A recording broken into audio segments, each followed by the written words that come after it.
शहर के बाहर बने सुनसान जंगल के बीच उस पागल खाने के भीतर से वैसे तो हमेशा ही चीखने चिल्लाने की आवाज आती रहती थी, लेकिन पिछले कुछ दिनों से वहां का माहौल बड़ा ही विचित्र हो गया था। सारे शोर शराबे बिल्कुल शांत हो गए थे। ऐसा लगता था जैसे सारे पागल सहमे हुए बैठे हैं और सिर्फ एक आवाज आती थी, और वो इतनी डरावनी रहती थी कि ऐसा लगता था जैसे सैकड़ों लोगों को एक साथ तड़पाया जा रहा हो। वजह था पागल खाने के एक वार्ड में आया नया मरीज। उसके वार्ड के आसपास गुजरते हुए भी लोगों को डर लगता था। हड्डियों के ढांचे जैसे शरीर वाला मरीज, जिसकी चमड़ी बिल्कुल सफेद हो चुकी थी, आंखों के नीचे गड्ढे और बालों में जैसे कीड़े रेंग रहे हो वैसी काया थी। पागल खाने के सीनियर डॉक्टर ने एक बूढ़ी नर्स को उसका जिम्मा सौंपा। बूढ़ी नर्स उस वार्ड की तरफ बढ़ती जा रही थी। उसे घबराहट भी हो रही थी, लेकिन अपनी जिम्मेदारी से वो मुंह नहीं मोड़ सकती थी। उस वार्ड के बाहर जैसे ही वो पहुंची, उसने देखा वार्ड के आसपास के सारे लाइट जल रहे हैं, बुझ रहे हैं। वो बाहर ही रुक गई और घबरा कर इधर उधर देखकर बोली, हे भगवान, ये कैसी मनहूसियत लग रही है। यहाँ ऐसा लग रहा है जैसे मेरा खून सूख रहा है। तभी उसे वार्ड के अंदर से कुछ खटखट की आवाज सुनाई दी। ऐसा लग रहा था जैसे कोई जानवर कोई हड्डी चबा रहा हो। उस बूढ़ी नर्स ने वार्ड के दरवाजे में लगे शीशे से भीतर झांक कर देखा तो उसके होश उड़ गए। कुर्सी से बंधा वो पागल अपनी ही हाथ चबा रहा था और अपने ही हाथ की हड्डियों को नोच रहा था। यह देखकर वो बूढ़ी नर्स खौफ से जहां थी वहीं खड़ी रह गई और अचानक से वह पागल उसकी तरफ देखकर हंसने लगा। नहीं, ये कोई सामान्य पागल नहीं है। जो मैं समझ रही हूँ उसके साथ वही समस्या है। मुझे गुरुजी को बताना होगा। उस पागल के वार्ड के बाहर जाकर गुरुजी के कदम रुक गए। उन्होंने उस वार्ड के दरवाजे को देखा और आंख बंद करके कुछ देर खड़े रहे। फिर गुरुजी ने उस बुढ़िया को बाहर ही छोड़ा और खुद उस पागल के वार्ड में चले गए। गुरुजी ने वार्ड के अंदर जैसे ही कदम रखा, दरवाजा अपने आप बंद हो गया, लेकिन उन्होंने देखा वार्ड में कोई नहीं है। गुरुजी को अपने पूरे शरीर पर कुछ रेंगता हुआ महसूस होने लगा। उन्होंने आंखें बंद की और कोई मंत्र बोलने लगे और उन्होंने उस पूरे कमरे में फूंक मारी। उनके फूंक मारते ही वो पागल छत से रेंगता हुआ उतरता दिखा, जैसे कोई छिपकली छत की दीवारों से चिपकी हुई रेंग रही हो। वह गुरुजी के सामने जाकर खड़ा हो गया और अपनी गर्दन को अजीब तरीके से मरोड़ने लगा और हंसने लगा। गुरुजी ने तुरंत अपनी जेब में रखे हुए एक लाल रंग के धागे को उसके गले में बांध दिया। धागे के बंधते ही वह तड़पने लगा, चिल्लाने लगा और धीरे धीरे शांत हो गया। कुछ देर जमीन पर पड़े रहने के बाद कमजोरी से कराहता हुआ बोला, मुझे बचाइए, मुझे मुक्ति दिलाइए। वो रोज मुझे नोच नोच कर खाता है, मेरे खून को पीता है, मुझे तड़पाता है, मुझे मुक्ति दिलाइए। कौन है वो तुमसे आखिर कैसे जुड़ा? वह पागल पिछले दिनों की बात को याद करता हुआ बोला, मेरा नाम दीपू है। मैं बीकॉम का स्टूडेंट था।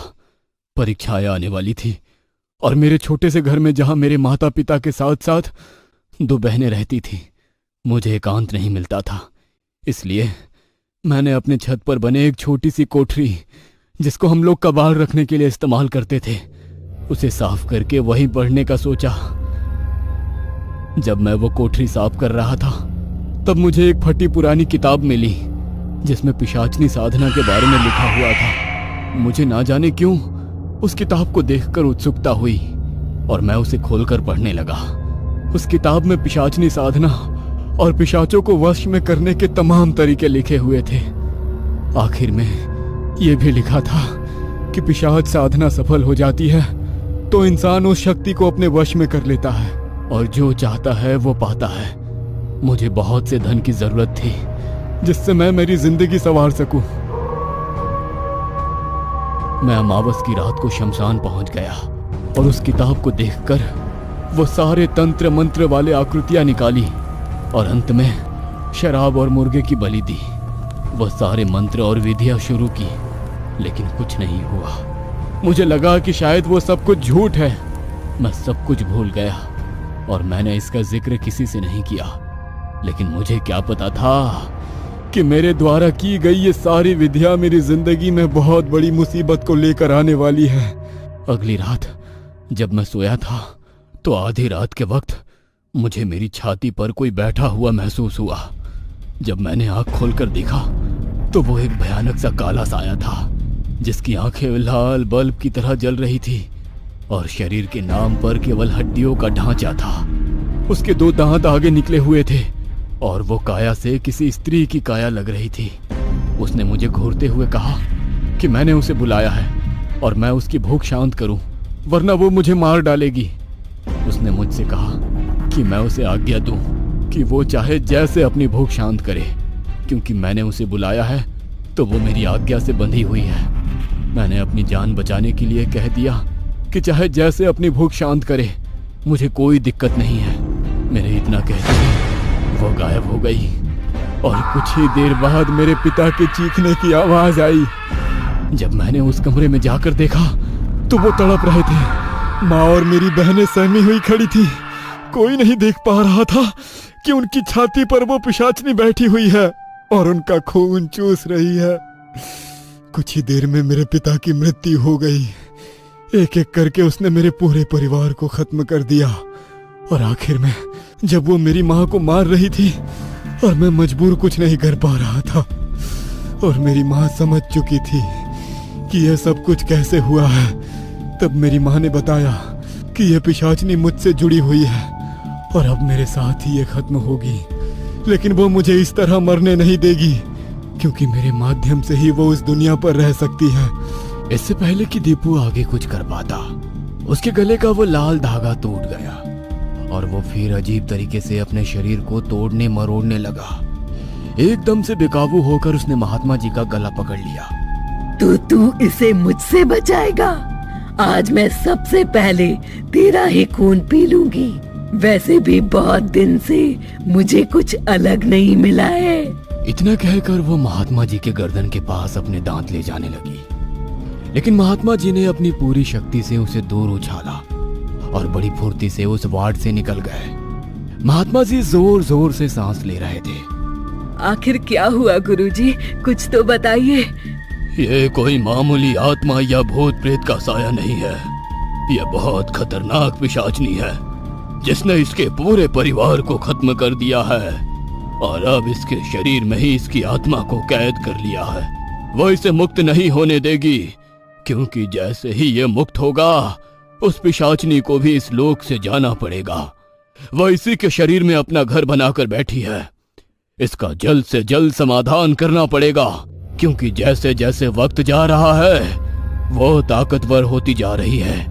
एक वक्त ऐसा आएगा जब वो मेरे या किसी के भी संभाल से बाहर हो जाएगी। अभी मैंने उस पिशाचनी को कुछ देर के लिए कमजोर करके इस लड़के से बात तो कर ली, लेकिन उसे पूरी तरीके से उसके शरीर से निकालना होगा ताकि यह लड़का मुक्त हो सके। जैसे ही लड़का मुक्त होगा, यानी कि इसकी आत्मा इसके शरीर से निकल जाएगी, वो पिशाचनी अपने आप इस लोक से चली जाएगी। गुरुजी और वो बूढ़ी नर्स आपस में बात कर रहे थे। इतने में उन्हें सीनियर डॉक्टर की आवाज सुनाई दी। क्या चल रहा है यहाँ पर? क्या मैं पूछ सकता हूँ आप ये किसे लेकर आई हैं? सर, ये मेरे गुरुजी हैं, बहुत बड़े ज्ञानी हैं। ये नया पागल कोई मामूली पागल नहीं है। इसके ऊपर पिशाचनी का साया है और गुरुजी इसका उपचार कर सकते हैं। हम सब मूर्ख है? हमें सरकार ने जो यहाँ पागलों के इलाज के लिए रखा है, क्या सरकार मूर्ख है? अगर आपके गुरुजी ही सब कर सकते हैं तो हर पागल खाने में ऐसे ही बाबा को बैठाना चाहिए, ना कि डॉक्टर को। डॉक्टर की बात सुनकर गुरुजी मुस्कुराते हुए बोले, जब मैं यहाँ आ रहा था मैंने बाहर पार्किंग में आप में से बहुत से डॉक्टरों की गाड़ी को देखा। लगभग सबके गाड़ी में नींबू, मिर्ची, भगवान की कोई प्रतिमा और कुछ की गाड़ी के बोनट पर तो स्वास्तिक बना हुआ था। आप मुझे बता सकते हैं कि आप जैसे डॉक्टरों को इन चीजों की क्या जरूरत है? गाड़ी बनाने वाले इंजीनियर तो ये चीजें लगाकर नहीं बनाते, सही है? डॉक्टर कुछ सोचकर बोला, देखिए, मैं उसे हॉस्पिटल से बाहर ले जाने की रिस्क नहीं ले सकता। आपको जो करना है उसको वार्ड के अंदर ही करना होगा। इतना कहकर डॉक्टर अपने काम में लग गया। गुरुजी नर्स के साथ बाहर आकर बोले, मैं 3 दिन बाद आऊंगा। रात के दूसरे पहर में मैं अपनी क्रिया प्रारंभ करूंगा। तुम बांधने के लिए मोटी रस्सी या जंजीर और एक मजबूत कुर्सी का इंतजाम करके रखना। आने वाले 3 दिनों में उस लड़के दीपू की हालत और भी बदतर हो गई थी। वो नर्स अक्सर उस पर नजर रखती। कभी वो हवा में लटकता हुआ दिखता, कभी वो अपने ही हाथ पांव को चबाता हुआ दिखता, कभी दीवारों पर छिपकली की तरह रेंगता हुआ दिखता। उस लड़के की हालत बहुत कष्टदायक थी। उसे मुक्ति मिलना जरूरी था। वह नर्स बस तीसरे दिन का इंतजार कर रही थी। तीसरे दिन आधी रात के वक्त गुरुजी अपने शिष्यों के साथ आ गए। उन्होंने उसके वार्ड के बाहर एक घेरा बनाया और नर्स को बोले, तुमने कुर्सी और रस्सी की व्यवस्था की? जी, वो उसके वार्ड में पहले से रख दिया है। गुरुजी अपने चेलों के साथ उसके वार्ड के अंदर चले गए।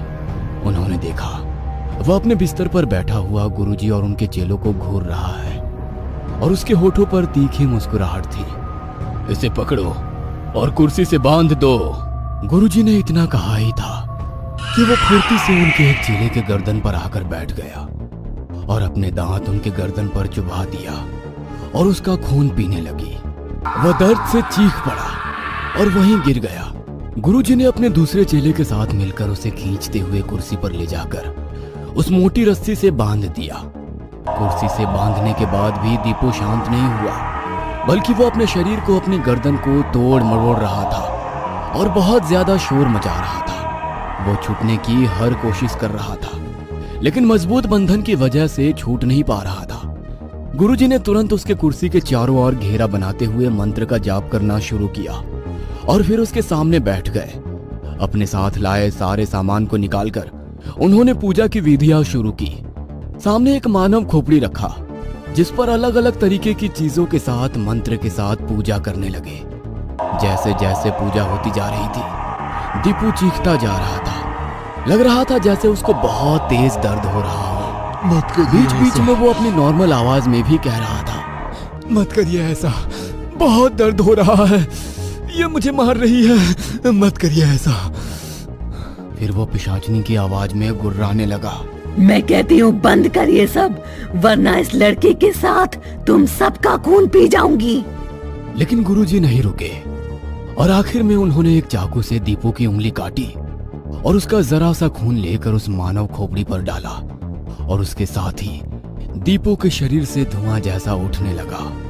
गुरुजी ने उसी मानव खोपड़ी को उठाया और उसमें उस धुएं को कैद करने लगे और जैसे ही वो धुआं उस मानव खोपड़ी में कैद हुआ, गुरुजी ने उसे काले कपड़े में बांध लिया और उसके साथ ही दीपू का शरीर निठाल पड़ गया। ऐसा लगा जैसे अब उसके शरीर में जान नहीं बची है।